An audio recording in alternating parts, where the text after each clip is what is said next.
La Biblia, un libro que millones de personas han escuchado nombrar, pero pocos realmente se han detenido a pensar en su historia. No es solo un conjunto de historias antiguas ni un texto viejo con enseñanzas para gente del pasado. Es un libro vivo, que ha acompañado a generaciones enteras, que ha cruzado mares, sobrevivido imperios, persecuciones y miles de traducciones. Y aún así, sigue transformando corazones hoy. La mayoría de las grandes civilizaciones antiguas nacieron en lugares abundantes, junto a ríos, en enormes ciudades, entre templos y bibliotecas gigantes. Pero la historia de la Biblia comienza en el silencio del desierto, un lugar seco, duro e incómodo, un lugar donde no hay distracciones, donde no hay ruido, pero donde Dios suele hablar más fuerte. Y eso nos muestra algo desde el principio. Dios no buscó un palacio para revelar su mensaje. No buscó a los poderosos, ni a las élites intelectuales. Buscó a personas caminando bajo el sol, cuidando ovejas, siguiendo pasos sencillos día a día. Ahí, lejos del ruido del mundo, Dios empezó a escribir una historia eterna. Y eso nos hace pensar, ¿por qué Dios inicia lo más grande en lugares tan simples? ¿Será que, incluso hoy, Él sigue hablándonos en los momentos más humildes de nuestra vida? Antes de existir textos, pergaminos o manuscritos, la Biblia fue un encuentro. Dios se reveló a Abraham, a Moisés, a Jacob, a personas que tal vez nunca imaginaron que un día sus historias serían leídas por millones. No empezamos con tinta, empezamos con experiencias reales. Abraham escuchando una promesa bajo un cielo estrellado. Moisés hablando con Dios en una zarza que ardía pero no se consumía. Jacob luchando toda la noche con un ángel hasta recibir una bendición. La Biblia nace porque Dios se acercó primero. El libro existe porque hubo una relación antes de que hubiera escritura. Mucho antes de escribirse, estas historias se transmitieron de padres a hijos. No eran cuentos inventados para entretener. Eran testimonios reales que una familia contaba a otra y luego a otra. Imagina una fogata en la noche, familias reunidas, niños escuchando sobre un Dios que abre mares, que da promesas, que guía con nube y fuego. Esas historias sobrevivieron porque no eran solo relatos, eran vida, eran memoria, eran identidad. Y mientras más pasaban los años, más fuerte se volvía la necesidad de preservarlas por escrito, para que ninguna generación perdiera el mensaje. Y entonces nos queda otra pregunta. ¿Qué tiene de especial esta historia que logró pasar por tantas generaciones sin apagarse? ¿Qué la hizo tan valiosa como para que un pueblo entero luchara por conservarla? A diferencia de otros escritos antiguos que nacieron en bibliotecas, templos o instituciones académicas, la Biblia nació mientras su pueblo caminaba. Se escribió durante travesías, exilios, peregrinaciones, conquistas, pérdidas y restauraciones. No fue creada desde un escritorio, sino desde la vida real. Cada paso del pueblo de Israel, cada victoria, cada derrota, cada lágrima y cada celebración se convirtió en parte del mensaje. Eso también nos revela que Dios escribe su historia mientras caminamos, no cuando tenemos todo bajo control. Algo impresionante que pocas personas se detienen a pensar. La Biblia no fue escrita en un solo tiempo, ni por un solo autor ni bajo una misma circunstancia. Fue escrita en el transcurso de aproximadamente 15 siglos, atravesando épocas, reinos, culturas, crisis, exilios y renacimientos. Son más de 40 autores, hombres que vivieron en siglos totalmente diferentes, en países distintos, en contextos opuestos. Reyes y pastores, pescadores y profetas, hombres educados y hombres sin formación, prisioneros, gobernantes, escribas, agricultores. Y aún así, todos terminan hablando del mismo Dios, del mismo plan y de la misma promesa. Eso es algo que ni los mejores guionistas podrían lograr sin contradicciones. En un mundo donde cualquier historia cambia según quien la cuente, ¿cómo es posible que esta historia mantenga un mensaje tan coherente durante tantos siglos? ¿Será que detrás de los autores había una sola voz guiándolos a todos?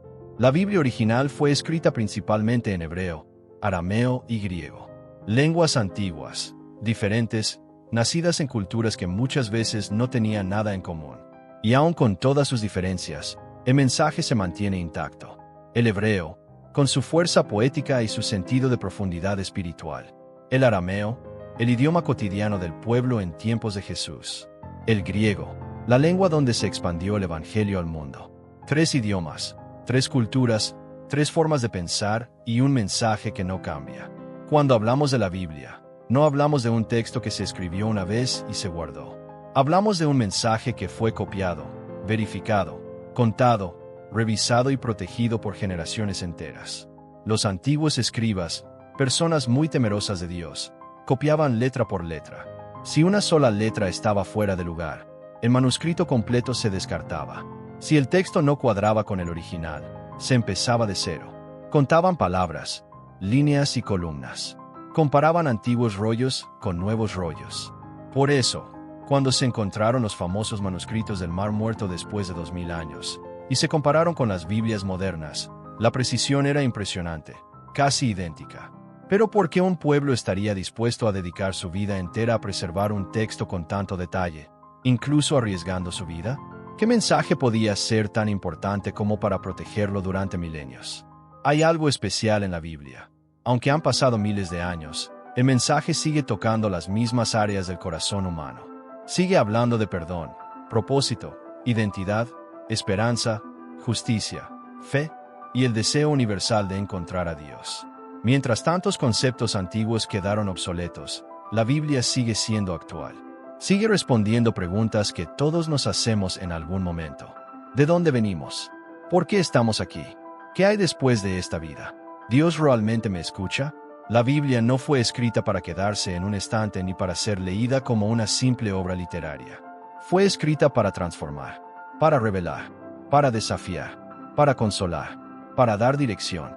Hay personas que leen novelas, filosofía, poesía, pero ninguna de esas obras tiene la capacidad de cambiar la vida de alguien desde adentro.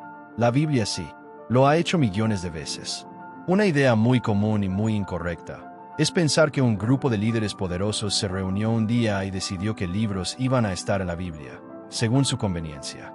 Pero la realidad es totalmente distinta. La iglesia primitiva no inventó los libros bíblicos.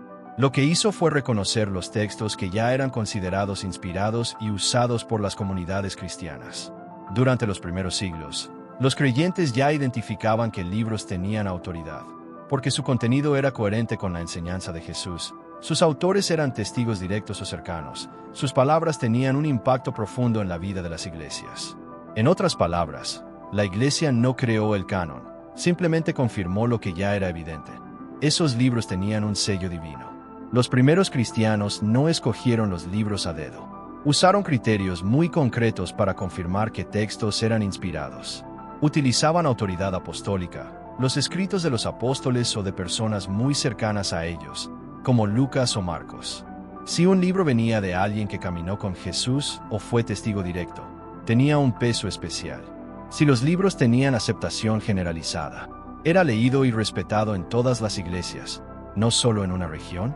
Si los libros tenían coherencia doctrinal, el mensaje del libro encajaba con lo que Jesús enseñó y con el resto de las escrituras. Si un texto no cumplía con esto, simplemente no se consideraba inspirado. Y aquí surge una pregunta interesante. ¿Qué pasaba con los libros que no entraban? ¿Significa eso que fueron ocultados, o simplemente nunca tuvieron la autoridad que algunos imaginan? Hoy en día se habla mucho de evangelios ocultos, libros prohibidos y textos perdidos. Pero la mayoría de esos escritos fueron creados siglos después de Jesús, y no tenían conexión con los apóstoles ni con la enseñanza cristiana original. Por ejemplo, el Evangelio de Tomás, Evangelio de Judas, Evangelio de María Magdalena. Muchos de estos textos pertenecían a grupos que mezclaban filosofía griega con ideas espirituales, pero no seguían el mensaje de Jesús. La iglesia no los escondió. Simplemente nunca fueron considerados confiables, porque llegaron tarde, sin base histórica y con doctrinas ajenas al Evangelio. Y si esos libros no tenían autoridad, ¿qué fue lo que hizo que los verdaderos evangelios sí fueran aceptados de inmediato por la mayoría de los cristianos? Cuando Jesús caminaba por la tierra, la Biblia que existía era el Antiguo Testamento, y Jesús lo citaba con total confianza. El Antiguo Testamento ya estaba reconocido por el pueblo judío como inspirado desde siglos antes. Jesús validó sus historias, sus profecías y sus enseñanzas. De hecho, él mismo dijo, la Escritura no puede ser quebrantada. Si Jesús confiaba en esos textos, sus discípulos también lo hicieron. Las iglesias del primer siglo recibían cartas de Pablo, Pedro, Juan, Santiago, y las copiaban para compartirlas con otras comunidades. Estas cartas eran leídas en reuniones, estudiadas, memorizadas y consideradas desde el principio como palabra inspirada. No eran textos marginales.